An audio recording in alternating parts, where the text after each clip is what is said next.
Tonight, more than 200 years after a former colony won the right to determine its own destiny, the task of perfecting our union moves forward.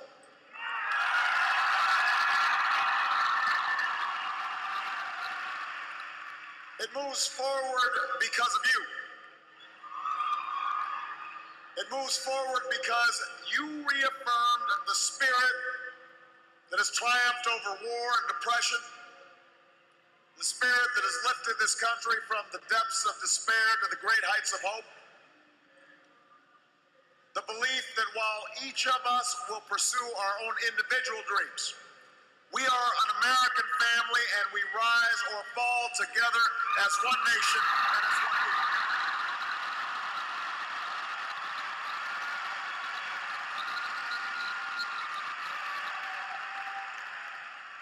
Tonight, in this election, you, the American people, reminded us that while our road has been hard, while our journey has been long, we have picked ourselves up. We have fought our way back.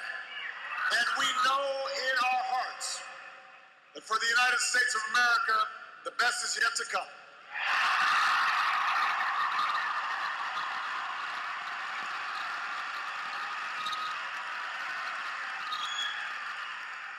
I want to thank every American who participated in this election.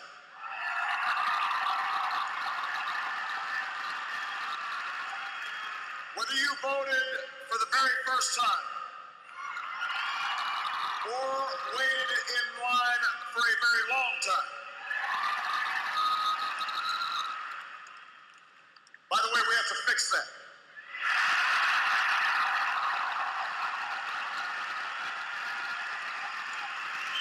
Whether you pounded the pavement or picked up the phone.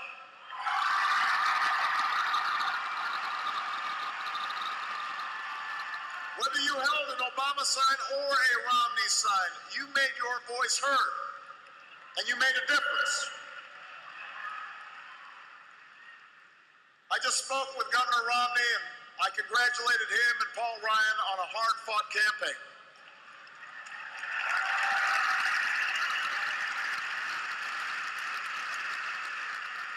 We may have battled fiercely, but it's only because we love this country deeply. And we care so strongly about its future. From George to Lenore to their son Mitt, the Romney family has chosen to give back to America through public service. And that is a legacy that we honor and applaud tonight.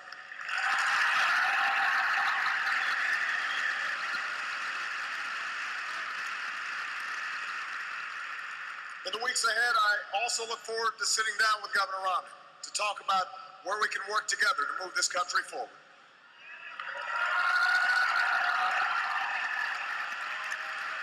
I want to thank my friend and partner of the last 4 years, America's happy warrior, the best vice president anybody could ever hope for, Joe Biden.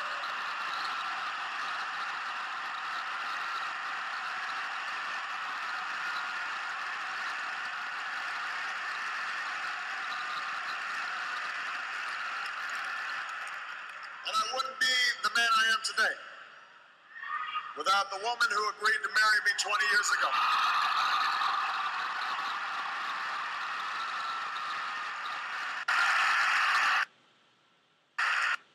say this publicly, Michelle, I have never loved you more. I have never been prouder to watch the rest of America fall in love with you too, as our nation's first lady.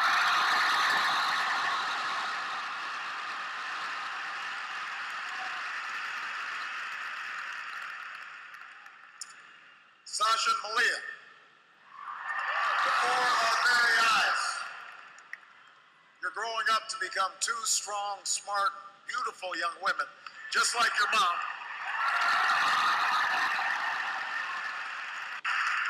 And I'm so proud of you guys.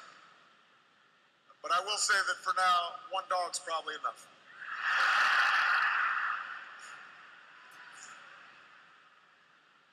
To the best campaign team and volunteers in the history of politics.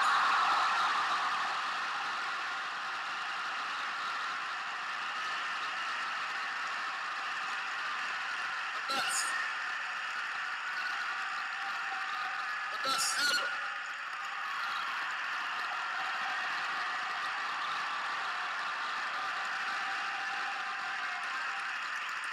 Some of you were new this time around, and some of you have been at my side since the very beginning. But all of you are family. No matter what you do or where you go from here, you will carry the memory of the history we made together. And you will have the lifelong appreciation of a grateful president. Thank you for believing all the way to every hill, to every valley.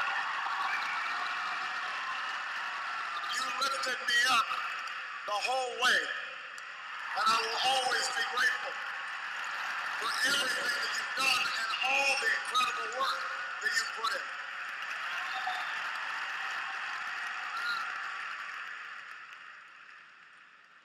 I know that political campaigns can sometimes seem small, even silly. And that provides plenty of fodder for the cynics who tell us that politics is nothing more than a contest of egos or the domain of special interests. But if you ever get the chance to talk to folks who turned out at our rallies, crowded along a rope line in a high school gym, or saw folks working late at a campaign office in some tiny county far away from home, you'll discover something else. You'll hear the determination in the voice of a young field organizer who's working his way through college and wants to make sure every child has that same opportunity.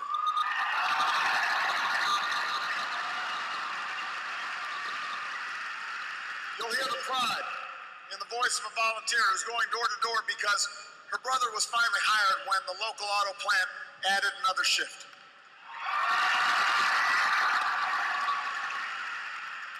You'll hear the deep patriotism in the voice of a military spouse who's working the phones late at night to make sure that no one who fights for this country ever has to fight for a job or a roof over their head when they come home.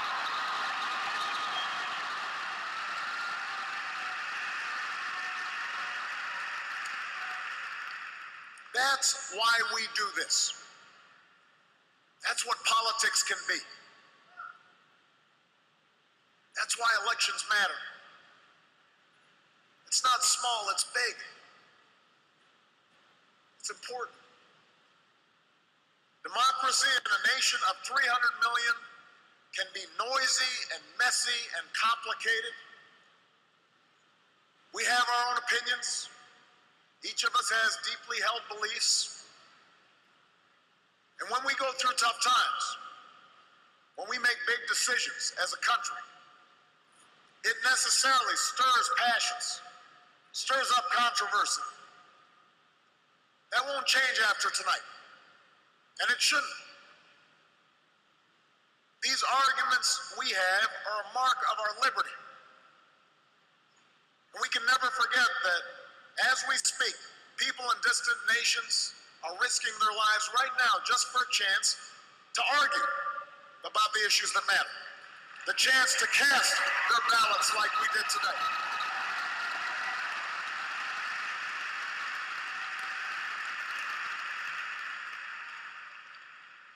But despite all our differences, most of us share certain hopes for America's future. We want our kids to grow up in a country where they have access to the best schools and the best teachers. A country that lives up to its legacy as the global leader in technology and discovery and innovation, with all the good jobs and new businesses that follow. We want our children to live in America that isn't burdened by debt, that isn't weakened by inequality, that isn't threatened by the destructive power of a warming planet.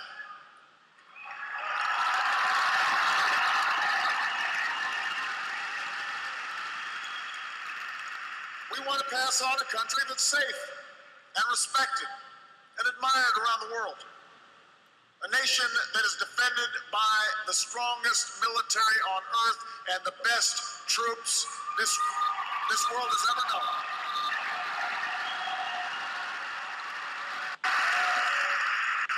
But also a country that moves with confidence beyond this time of war to shape a peace that is built on the promise of freedom and dignity for every human being. We believe in a generous America, in a compassionate America, in a tolerant America, open to the dreams of an immigrant's daughter who studies in our schools and pledges to our flag.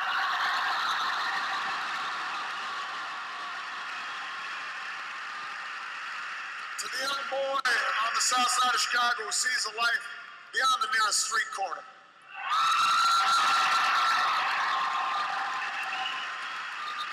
To the furniture worker's child in North Carolina who wants to become a doctor or a scientist, an engineer or an entrepreneur, a diplomat or even a president. That's the future we hope for. That's the vision we share. That's where we need to go. Forward. That's where we need to go. Now, we will disagree, sometimes fiercely, about how to get there.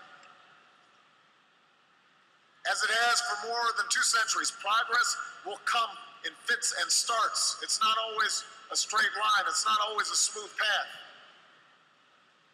By itself, the recognition that we have common hopes and dreams won't end all the gridlock or solve all our problems or substitute for the painstaking work of building consensus and making the difficult compromises needed to move this country forward. But that common bond is where we must begin. Our economy is recovering. A decade of war is ending.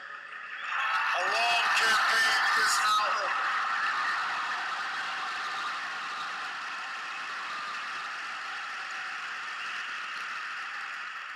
And whether I earned your vote or not, I have listened to you. I have learned from you. And you've made me a better president. And with your stories and your struggles, I return to the White House more determined and more inspired than ever about the work there is to do and the future that lies ahead.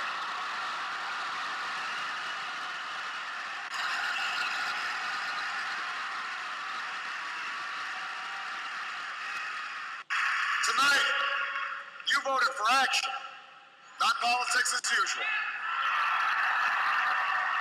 You elected us to focus on your jobs, not ours. And in the coming weeks and months, I am looking forward to reaching out and working with leaders of both parties to meet the challenges we can only solve together. Reducing our deficit, reforming our tax code, fixing our immigration system, freeing ourselves from foreign oil. We've got more work to do.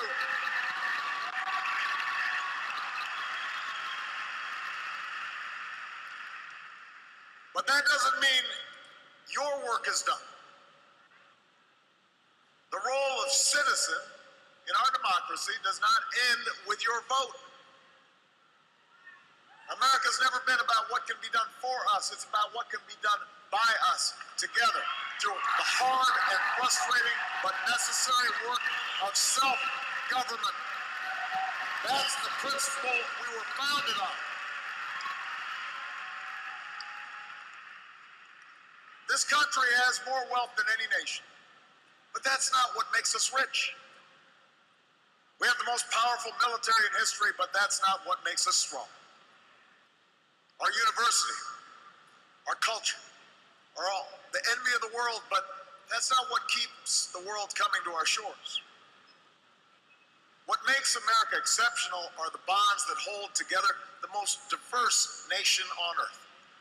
The belief that our destiny is shared, that this country only works when we accept certain obligations to one another and the future generations, so that the freedom which so many Americans have fought fought for and died for comes with responsibilities as well as rights, and among those are love and charity and duty and patriotism. That's what makes America great.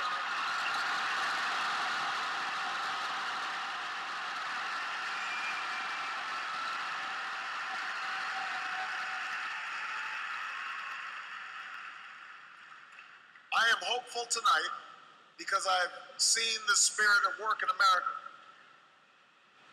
I've seen it in the family business whose owners would rather cut their own pay than lay off their neighbors. And in the workers who would rather cut back their hours than see a friend lose a job. I've seen it in the soldiers who re-enlist after losing a limb. And in those SEALs who charged up the stairs into darkness and danger because they knew there was a buddy behind them watching their back.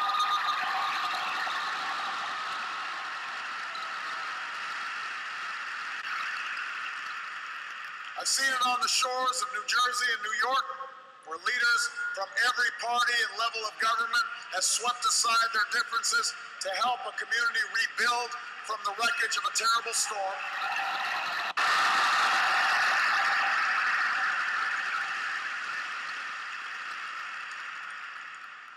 And I saw just the other day in Mentor, Ohio, where a father told the story of his 8-year-old daughter whose long battle with leukemia nearly cost their family everything. Had it not been for healthcare reform passing just a few months before the insurance company was about to stop paying her.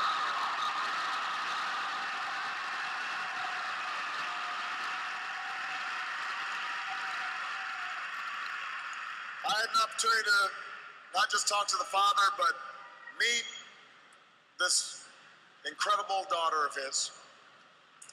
And when he spoke to the crowd, listening to that father's story, every parent in that room had tears in their eyes.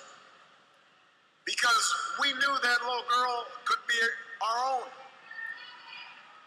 And I know that every American wants her future to be just as bright. That's who we are. That's the country I'm so proud to lead as your president.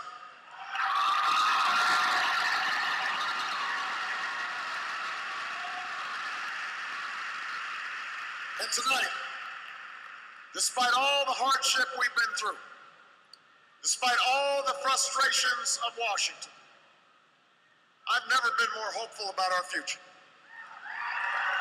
I have never been more hopeful about America. And I ask you to sustain that hope. I'm not talking about blind optimism, the kind of hope that just ignores the enormity of the tasks ahead or the roadblocks that stand in our path. I'm not talking about the wishful idealism that allows us to just sit on the sidelines or shirk from a fight. I have always believed that hope is that stubborn thing inside us that insists, despite all the evidence to the contrary, that something better awaits us, so long as we have the courage to keep reaching, to keep working, to keep fighting.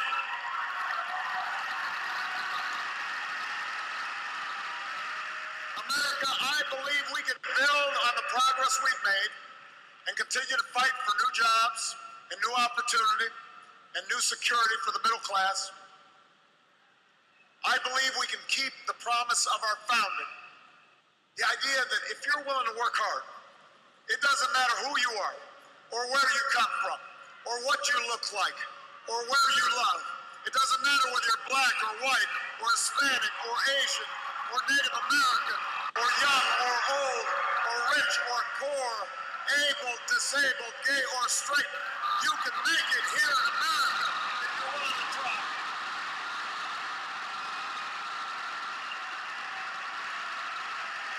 I believe we can seize this future together because we are not as divided as our politics suggests. We're not as cynical as the pundits believe. We are greater than the sum of our individual ambitions, and we remain more than a collection of red states and blue states. We are and forever will be the United States of America. And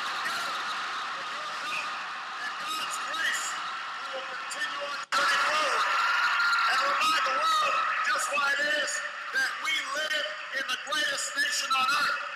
Thank you, America. God bless these United States.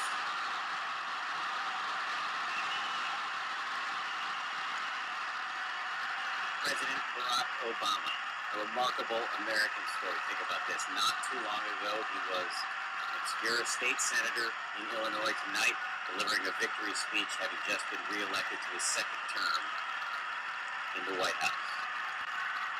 Waving to the crowd, he declared